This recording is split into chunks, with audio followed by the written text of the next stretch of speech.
And it was gym class, and I was wearing these awful navy blue shorts that everyone had to wear, and I'd gotten my period the year before, so I was still like new to being a woman, 12 years old, and I passed by a group of 7th graders. They were popular and older, and all of a sudden, Mohammed just slapped my ass. He's a 7th grader and he's popular, and like I saw that they did that in the older grades, but so it was like I was initiated. I had an ass.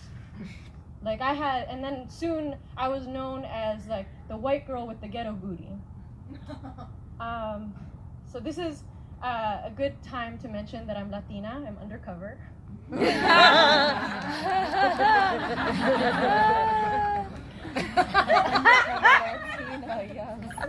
What is a Latina supposed to look like and act like, right? So I am half Latina. Parts of me, right? Not whole. Half of me is Guatemalan American and half is German American white. And all my life I've tried to find the balance between the two and make sure they're even, leaning towards Latina because a lot of shame about the whiteness, because there's a lot of shame in the Falstick family, and a lot of that shame is really centered around the button thighs. That's where we collect it. Because to reiterate, these nalgas don't prove that I'm Latina. I get that from my mom. So my papi is from the Caribbean coast in Guatemala, a little town called Puerto Barrios, which is right under Belize. And he was the only blonde-haired with ojos claros child in the town, where everyone else is either brown or garifuna. And garifuna are people from Africa that liberated themselves early on, so they retain their language and their foods. And so my dad, too, was kind of the black sheep in town, so he was known as El Negrito. So funny. Yeah. So, and I was born here in Los Angeles. I grew up in LA, but my middle school years were spent in a suburb of Chicago. So as I entered puberty in 1999, Chicago culture was all new, and Mos Def's song, Miss Fat Booty, was very popular. But also Kate Moss. So, I'm off. Alright, so anyway, new culture, adjusting to Chicago land, and in my friends group, we did a lot of things. Between classes and after school activity became, the boys would find a way to talk about, slap, pinch, grab, our right? That was the game. And mine got a lot of attention. I was definitely the only white Guatemalan in town, or Guatemalan in general. So I liked the attention, and it was again part of our culture, and in part of music, and a part of belonging and fitting in.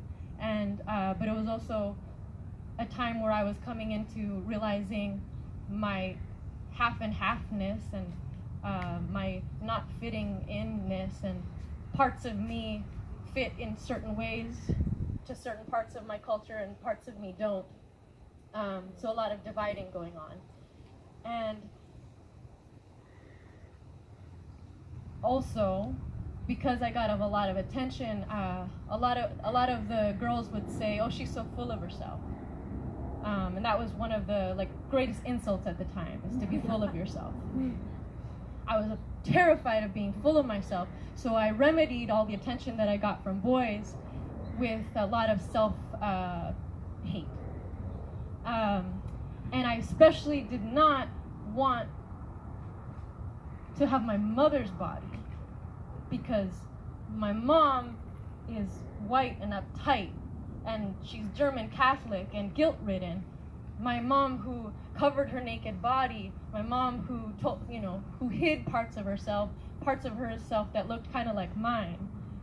I didn't want to have my mom's thoughts and my mom's worries and my mom's way of looking at herself in the mirror. Do these jeans look okay? Do I look fat? No? I don't know. The zipper keeps coming undone. Are you sure? Do I look okay? Beautiful. Perfect. Anyway, so in the height of my popularity in Chicago, we moved back to LA, but this time to Santa Monica, and I went to Samo High, which is a school of 4,000, similar to my school in the Midwest, but this time I knew nobody. And again, a whole new culture of Los Angeles. And I was so new that nobody noticed. Again, it was 10th grade, so everyone made friends in 9th grade. And there was a lot of segregation of who would hang out with who according to what. I didn't make it on the good soccer team. I didn't fit in the theater room. I ended up spending lunchtime in the bathroom stall. Nobody cared about my ass. Nobody pinched it, nobody slapped it. I felt very vulnerable and very invisible. So, the only person that was nice to me that year was this Republican banjo-playing Boy Scout. Yeah, and he could not be my only friend. I hope he's doing well wherever he is. Sorry, no. So, yeah, I felt invisible. My jeans felt too tight. None of my clothes fit. I didn't know what to wear to school. And I didn't have any friends like I have tonight to look for validation. Like, do I look okay? I didn't have those friends anymore. So I turned to the bathroom scale and I decided to lose a few pounds. So that I could, get ready for summer, right? Like, I mean, that's what all the magazines say. So just a few pounds, I'm totally in control of this. Very quickly, I developed an eating disorder, anorexia nervosa. And the sad thing is that the more weight I lost, the fatter I believed myself to be. The more my body shrank, so did my world. I became a ghost, haunting the aisles of supermarkets, counting every step along my way. And my unfinished business here was to make my ass disappear. But like everything else was disappearing, but this won't go away. So, somehow, despite my mom's really good intentions, I had inherited the shame in this part of my body. All of my fear got centered in my ass. And I believed that if I could just make it smaller, cuter, smoother, no cellulite, perfect, then I would be more whole, not parts of me. I'd be more whole, more loved. And I know it's ridiculous, but it's real in here. It's crazy, but it's real. And I'm sure many of you too maybe have learned to carry shame in some part of your body. It's something that we, those of you who are like me, who inherit it from somewhere, from our ancestors. It's an ancestral weight that we carry, and the body never lies. So, as I went through recovery, it's been 15 years now since the onset of this story. My mom also went on a parallel journey through cancer. And both of us, it took nearly losing our lives and parts of ourselves to love ourselves and live more fully. So even to this day, I struggle if shit comes up.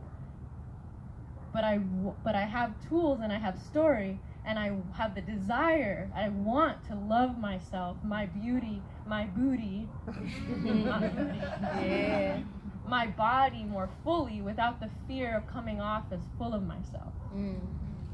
I still have clung on to this idea that it's not okay for me to be confident because then I'll be full of myself and maybe that puts another woman down because I have something someone else doesn't have. But when I was in Chicago, I was actually on Oprah's Winfrey's show. That's my claim to fame for another time. And what she said to us was that term, like full of herself, she's so full of herself, she said, that is the best thing that you can be. Be full of yourself. And she planted that seed in me many, many years ago, and I'm sharing it with you all now.